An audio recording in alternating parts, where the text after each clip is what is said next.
this one right here is the quicker one, I think.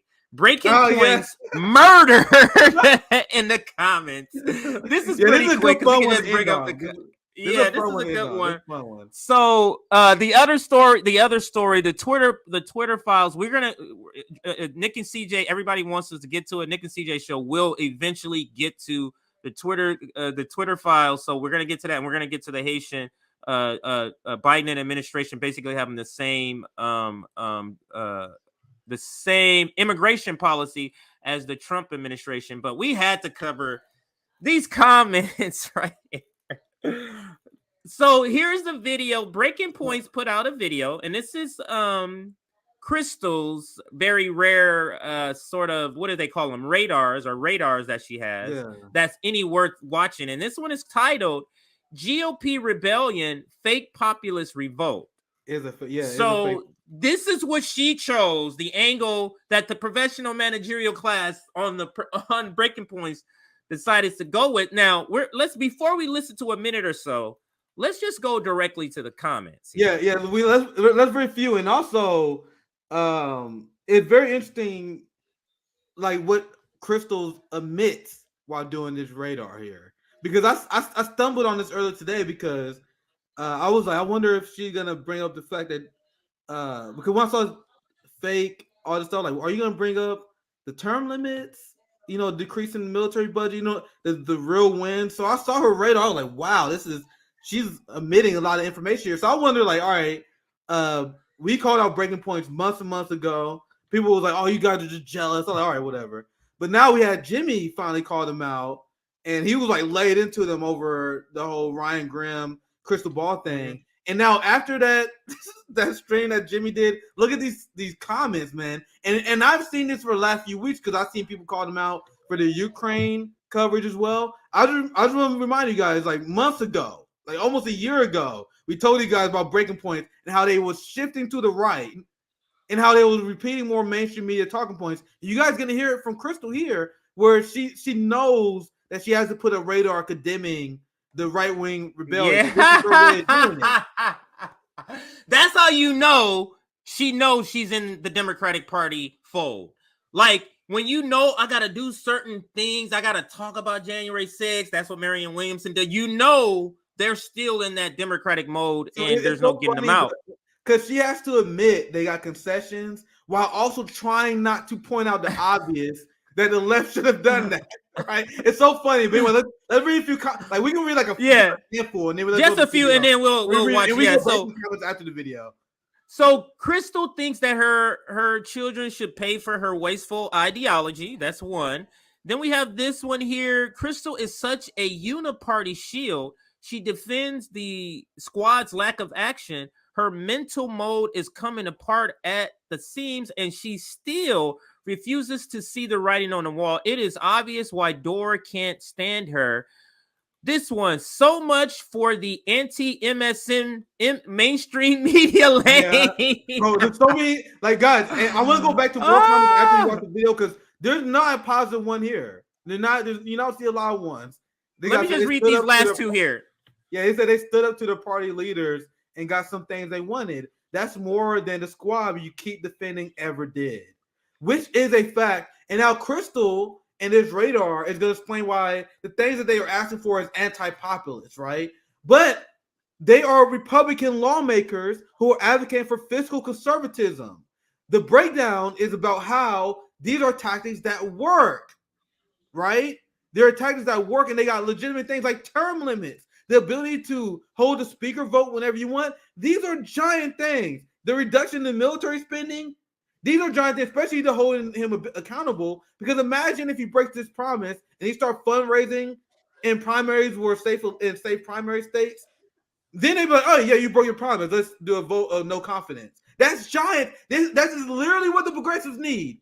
Because now, with that, they won't be able to raise money like they did with Chantel Brown. But then in this video, she's going to pretend, oh, well, this is just another example. This is like the 2010 Tea Party. And I'm not even saying that she's not 100% wrong here, but it's obvious what she's trying to do. Like, she's here to confuse people. She's here to Well, go ahead, CJ. We can play the video after Yeah, you're done. Nick. So like I asked JB in Rome yesterday. You ever been out and discovered a former friend? At the time, he was your friend. Discover your former friend was not didn't really have your back. You ever been out somewhere? I'm at a club. I've been out. Fight breaks out. One of the homies disappear. That's essentially what we have, Nick, on the left. We have people in our lane, and we're like, let's go at this. And we have these people who don't want to do it. I'm saying that to say this now. You notice how the professional managerial class is finding every way to tap dance around talking about the specific strategy. They're talking about everything else. Exactly, CJ. So it's your friend who, hey, nigga, let's go get these dude at the club. They just stole on me. What? Well, hold on, nigga. Well, what time, nigga? I gotta go to work tomorrow, and it's like, wait, no, they want to talk about everything except for the strategy they don't want to do. Go ahead, Nick. Yeah, and after this, we can play video because it's obvious when you watch this, she does everything possible to deflect from the idea that what they did work.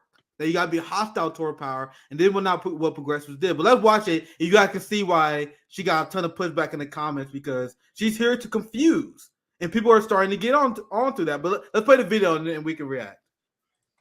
Oh, now that the first battle in the great GOP rebellion of 2023 is complete, what the hell was it actually all about? What did the rebels want? What did they win? What will it mean for all of us? After all, at times during the fight, it was actually a little hard to discern exactly what the asks were, what principles were really at stake, especially since the 20 holdouts weren't a united front, but rather a collection of different ambitions and grievances. This confusion was exacerbated by the fact that the two sides were both led by sort of pseudo-Trumpian figures. Kevin McCarthy was directly endorsed by Trump, of course, and had as one of his top allies Marjorie Taylor Greene, a woman who has not found a Trump delusion she would not embrace. And the 20 rebels were led by Matt Gaetz, a pugilist whose natural gifts as a genuine asshole have made him a natural for the Trumpian political aesthetic. The media largely treated this fight as if it was something totally. So what? Oh, I don't know. I thought I had this the right way. My bad, everybody. What she's doing here, we have to discuss what she's doing here. It's like it's as if we had the Black Panthers coming up, right? And we're going to talk about the strategy they did, the work, and we brought the Black Panthers on the mainstream media, and then we say the Black Panthers, they over here, they broke in, they've been arrested 3 times, and the last week they bombed this other thing. Now let's talk about your strategy, Black Panthers. That's what she's doing. She's saying all this bad stuff about these people before she's about to describe a strategy that she doesn't want to do, and she wants to give cover to the squad. This is so, like, I don't know, why would he call Krystal Ball left again? It's because it's Medicare for all? Is that why she's left? Like, what's left about her besides Medicare for all, $15 minimum wage? What's left about these people? But let's continue, Nick. Totally new, totally different. And to be sure, we haven't had a speaker fight this lengthy in 100 years. But as the dust settles on this new GOP House majority, it seems to me most of the lines of this fight weren't actually ones set down by Trump in 2016, but by the Tea Party back in 2010 and by the Koch radical libertarian wing and Barry Goldwater before that. Yeah, there are a few Trump-era twists that are new and different, and frankly, these are the only pieces which are interesting and not terrible. The potential defense spending cuts, the deep state investigation, which Sagar is digging into in his monologue. But the overwhelming bulk of the concessions are actually antithetical to Trump's 2016 break from GOP economic orthodoxy. Remember, back then he... So essentially it was like, other than the anti-war stuff, other than decreasing the military, it's all bullshit. That doesn't you just preface literally just ruin the rest of the argument that you continue to make at this point. But let's continue the video. No, I was gonna stop it for the same reason. She's basically saying, other than this great huge thing over here, what you guys get? That's basically what she's saying. Yeah, your premise is not working because you literally brought up the good thing that they got, like the objectively good thing that they got. And remember, the discussion about this, especially coming from the left, because we are against a lot of the fiscally conservative asks that they got, it's about the strategy they used and why the progressives did not use that same strategy. But what she's trying to do, she's trying to muddy the water. Like, yeah, you see how this strategy led to a bunch of bad things? Right. She's That's trying to between- tie. Go ahead. And she's trying to tie what conservatives want and the things they got to sort of be innately connected to doing the strategy. Like if you do this strategy, you're gonna end up with some bad stuff. Like this is the thing that's like the professional managerial class does. It's not like you can say it's an exact lie. Like this is what Ryan Grimm did. It's like you're not telling us an exact lie that a worker told to, but what you're doing is you're trying to present that as the thing. When your analysis as a leftist should be that this is a sham, or whatever the case may be. I was referring to the first thing, but that's what she's doing here. Let's listen to some more, and then we'll get back to the comments. And he was the guy who trashed the neoliberal consensus of trade deals and deficit hawks and would-be Social Security cuts. But now with this fight, we're officially back to 2010 with all its hostage taking over spending cuts and demands to slash social spending, including potentially Social Security and Medicare. There's nothing new about these hostage taking. Like this is what I mean. Like you're reporting on the story, but all of your adjectives are to demonize what the strategy, Nick. Like all of her adjectives are to demonize the strategy, and that the proletariat needs some hostages. We need some hostages. Like I wish we could find some hostages that we can extract some shit from the pro. Like that's a good thing, right? But go ahead, CJ. Hostage taking. These politics, and they sure as hell are not populist. But this is predictably exactly what you get when you have a party that under Trump embraced vibes and aesthetics more than actual political content. Because there are a million DC orgs and billions of dollars ready to fill your empty vessel with the anti-tax, pro-plutocrat, starve the poor's ideology. And that's why I put my head down. I was like, I can't believe she's saying this. Well, we can keep it going. We can keep it going, but I just want you guys to know what she just did is it described the squad. So why is the criticism not the squad the same thing? Right? But go ahead, let's continue. Ideology that has been haunting this town for decades now. Let me be a little bit specific here about these concessions, at least what we know of them and what they ultimately will mean. Remember, since Democrats hold the Senate and the White House, the most critical action in the session is going to be on items where the House and the Senate must actually act together in order to keep the basics of government operating. So basically, the whole game here is the debt ceiling and the government budgeting process. If the debt ceiling doesn't get lifted, economic chaos could ensue. If the government doesn't get funded, it shuts down, with huge ramifications for basic societal functioning. The concessions given by McCarthy make it much more likely that ordinary Americans will suffer because of radical anti-government ideologues. In fact, many of the 20 who are opposing McCarthy were explicit. You see the language that she's using? The left, what we want from the left members in Congress is to say we have our demands or we will shut the government down. If you don't want the government to be shut down, you give us our demands. But you gotta see how she said that's anti-government rhetoric. These are the tactics that we have to use. How are we getting decreased police funding? How are we ending the war machine? How are we getting Medicare for all? We do that unless we do the same thing they did that she's demonizing. But go ahead, CJ. I want to Nick. It's just, so you see, this is Dr. Anthony Montero. You and I broke down the interview that he did with Margaret Kimberly and Danny Haifong a long time ago, where he talked about. He said they're trying to convince us, or they've convinced the black worker that they have more in common with woke white capitalists than the white worker. And it's sort of like that's what she's trying to kind of or that's what we're participating in when we're teaming up with people like the professional managerial class in Krystal Ball. Like, think about what we're doing. We're teaming up with her to fight against white workers. Like, it doesn't make any sense. So the thing that they're saying about populists and what, for example, what these GOP members extracted, think about what she is basically saying.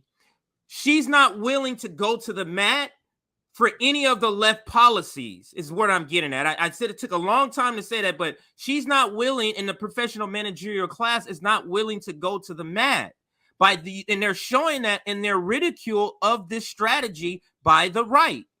They're showing that they're not willing to go to the mat. Yeah. They're getting concessions, but we're not willing to do that. Then what are you willing to do? Oh, the PRO Act. Let's vote some progressives in. Like, it's not serious at all. And I'll read that comment. Krystal is just another mainstream media obscurer of reality. And I'm loving our community, Nick, because that came from Shama. I played the video earlier and I played the video yesterday. Obscurers of reality. And that's what these agents of obscurers of reality are doing. The Ryan Grahams, the David Sirotas, and the breaking points. Go ahead. And they're here to make everything about red game, blue game shit, right? So Krystal, because she's on blue team, is out. She go out here and be like, all right, we're gonna tell you why the Republicans are being big dumb. Meanwhile, what we do, because we care more about the proletariat, we don't give a fuck about the red, blue. We don't care. This is the tactic that they use. It worked, and this is the tactic that we should employ. You guys see how it's just that simple? Meanwhile, she got to jump through hoops to do this red team bag, to twist the story to that, because that's the role that she played. The role that she plays to force people to continue to think in a two-party duopoly manner, just like Siger as well. He does the same thing. But let's continue the video. Oh, or hopefully. Oh no, I hit the back button by accident. Yeah. I was trying to. Yeah, it should be in the same spot. Well, and I can move it. It's fine. A little bit. I think it was like 2 minutes in. I don't remember. Yeah, it's somewhere around right here. We were listening. Let me be a little bit specific here about these concessions, at least what we know of them and what they ultimately will mean. Remember, since Democrats hold the Senate and the a little further a letter than that was sent by 7 of the holdouts last month, they demanded. Oh yeah, okay. Now I know where she was. She was right about 43. Here we go. That McCarthy would use the debt ceiling fight to hold the entire nation hostage in the name of fiscal austerity. South Carolina Republican Ralph Norman said that he would never vote for McCarthy until he was willing to shut the government down rather than raise the debt ceiling. He described it as a non-negotiable item. A letter that was sent by 7 of the holdouts last month. They demanded that a debt ceiling showdown occur and that they balance the budget in 10 years. Even if they actually follow through on a defense budget cut, the bulk of the spending cuts are going to come from vital and popular programs, things like Medicare and Social Security, that make up significant chunks of the federal budget. This dramatically unpopular agenda appears to be exactly what the radicals have ultimately won. McCarthy agreed to change the process for passing. Why is she using the term the radicals won?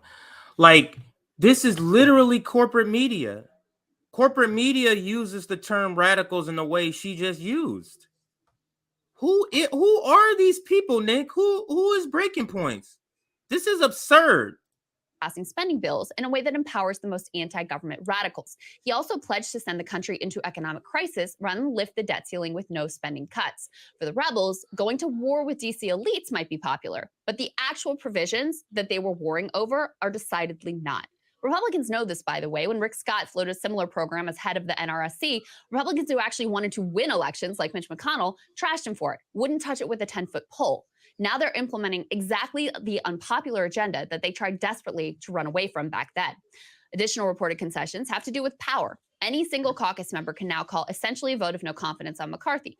Powerful rules. That's a big deal. Let's put this up. I was going to stop because let's just go over these without her comment on it. But here it goes. Go ahead, Nick. You were going to say something. Because like she keep doing this in this segment. This is why a lot of like when you see the comments, you see a lot of people frustrated. Because in the beginning of the segment, she's like, "Well, other than them decreasing the military budget," and then she's like, "Well, here's something to ask. For example, you see they can force a vote to overthrow the speaker." And then she moved right past it as if that's not a giant tool that the progressives could have used. Like that, those two alone are big deals. And the term limits that she doesn't bring up. So her strategy in this segment is to highlight all the bad things and ignore the good things on purpose so people can leave thinking, oh, this is what the strategy leads to. And it's obvious to everyone, including Breaking Point's audience, It's super obvious. That's why when you look at the comments, they all calling them out for it. But anyway, I know you Yeah. said you want to go over each individual thing, so we can go through it. Changes pay go to cut go.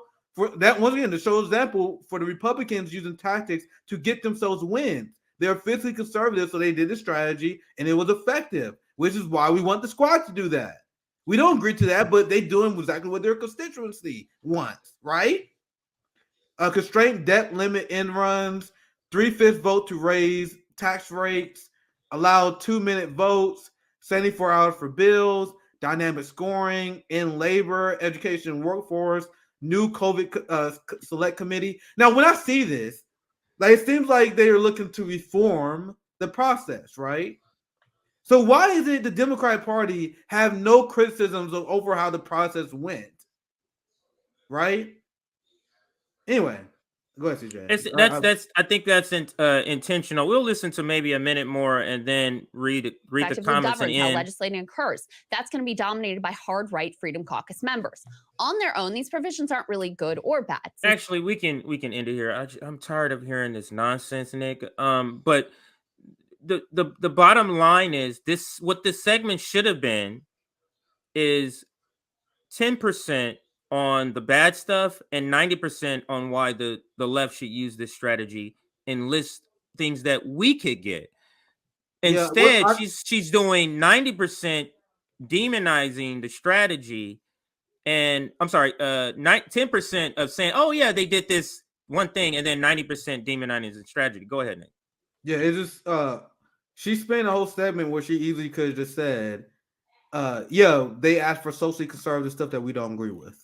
That's the segment. Right. These are how Republicans govern. There's nothing new. They just did a more effective way of doing it. But the strategy is exactly what the left should do. That is what the political analysis that we should be having on. But what you're trying to do is trying to lead people into believing that these tactics inherently lead to bad things. That's why she gloss over the good things. And hell, don't even bring up the term limit, for example. So you guys can see here, and this guy said, "What's the point? Using leverage is bad." This seems like a pro status quo take. Go on, Krystal. Tell us how your handlers really feel. Now, this is the thing. Like, Breaking Point's audience is starting to see through this, and this is not just R being nitpicky, right? Definitely not as fake as AOC and the squad. Saying they're not as fake as AOC and the squad, and then this one. They asked for the rule that allow any member to reject the speaker to be restored. Pelosi had removed this rule. Thanks for playing. They're just pointing out she's not pointing out the good things. Here goes another one from Glenn. What about the floor vote argument for term limits? Why didn't you bring it up, Krystal? Just bringing up all the negative of all the stuff that they got deals on in order to run cover for the squad. Very telling and disappointing. Poor Krystal, go to CNN. glad he kept glad he kept the squad's feet to the fire during the Dems fight. Krystal sarcasm. Yeah, you guys see everyone see like Breaking Point's own audience, all of them the most like comments. And not like we nitpick, we literally click on the video, you scroll down, all the most like comments are calling her out. Are negative. Yeah. Here's this one. Look at this one, because I said the same thing when she mentioned radicals. Every time Krystal says anti-government radicals, I gain years of my life because you're anti-government if you don't go along with the procedures. It's imagine crazy. still supporting the fraud squad. Congratulations, you are definitely on the path of becoming the new mainstream.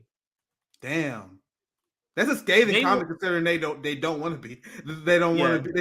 They like, we're different from corporate news, but we're gonna have the same narrative, right? I'll read this one. They wanted to not blindly pass bills, look into things, and not just randomly give billions of foreign aid. Checks and balances. So they held out on getting some agencies, a voice for individual members, and constrained the top-down system that existed. That's about bad how.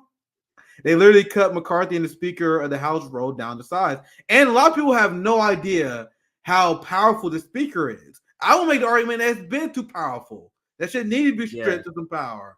A lot of people they control everything. They control the what get voted on. The money, they can monitor the community assignments. They control everything that comes to the floor. The idea that you're gonna elect a speaker without any ads, that's so absurd to think about, but that's how our government ran for 100 years. Anti-democratic shit. But that's what they point to as being like some sort of great time in democracy as far as the speakership. Said, this hasn't happened in 100 years. You mean it's been captured for 100 years where the speakership has been just appointed? Is that what you're saying? You're trying to describe as a good thing? Yeah, this should be the new normal. This should happen every single time that a speaker changes. Like whenever there's a house change, whenever a leadership change, there should be massive debate over it. Like the idea that it's not, but you guys want to say the Chinese Communist Party is anti-democratic. You guys are literally the most anti-democratic. They view anointing for someone as democracy. Remember, that's why Hillary Clinton fans hated Bernie Sanders for a very long time, because he got in the way of her being anointed. These people are deeply anti-democratic. This one says, I thought Breaking Points needed my money so they could stay independent. Seems like my money is paying Krystal to carry water for the squad forced to vote. Why do you refuse to give credit where it's due? Term limit votes. Let's see. Speaker removal, holding Congress feet to the fire to stop the insane money printing. Like, that's all bad. People don't like when people are taking left and right sides. They see, you can keep that comment up. I want to read that one next. But people see that Krystal is repeating the Democratic Party line, and they can't even do what we did. When we have the nuance enough to say, yeah, I do not support the fiscal conservative ass that they got. But we can acknowledge that them forcing a vote on a speaker, term limits, and reducing the military budget is a good thing. She can't even bring herself to do that. And it's red-blue tribalism that affects your political analysis. People are tired of it. People are really tired of it. But anyway, this next comment says, Breaking Points looking more like propaganda every single time. And then the next one said, Krystal contradicts herself so many times in this, in spite of her leaving everything out that went against her narrative. And that was my reaction when I watched it. That was your reaction too, CJ. It's obvious that she was lying by omission. She crafted this by leaving out information that would make her narrative more powerful. And that is what a lot of these boutique lefts do. And we'll read two more. Go ahead, Nick. If you're gonna say something. We'll read two more. Go ahead. Yeah, two more. And I know you want to chime in, but this one says, Krystal, what does Trump have to do with any of this? And that's a good point, because the liberal pundits on MSNBC, they keep saying this is an unbelievably Trumpian move. This is a born just to brand Trump. Everything. It's branding. And then they will brand the Tea Party that was before Trump, and they will also ignore the fact that Trump asked people to vote for Kevin McCarthy. What they also forget to mention is that Marjorie Taylor Greene wanted people to vote for Kevin McCarthy because she already got a committee assignment. So I see these people, they just lazily say that there's a Trumpist element of the party. No, it's not. This is Matt Gaetz and them doing their own shit. This is not Trumpian. Trump did not want this to happen. And what she also says is that this is Tea Party tactics. Tea Party's tactics were before Trump. So going to the comment before, you see how she contradicts himself. These people constantly contradict themselves. And then she's not the only one guilty of this, by the way. That's why I want to highlight this comment, because as we showed, MSNBC did this all the time. Morning Joe immediately brought up Trump, even though Trump had nothing to do with this shit. But go ahead, CJ. You can read the last one, and we can wrap up. That's intentional. I'll read this last one here. I was initially annoyed by the whole situation, but eventually jumped on board. You had Trump GOP members rejecting the Trump-endorsed candidate. This was about holding McCarthy accountable after he started changing his plan, not just going along with the home team. As much as I dislike the squad, frankly, they could learn a lesson or two. So this was a conservative person saying, I don't like the squad, but they could definitely learn a lesson. Now, this will be the last one. Krystal Ball might as well be on MSNBC. The one next to it says time for Krystal to go. Something happened to her. Wait, let me see this. Those are good ones. This is on the screen. Those are good ones to end on.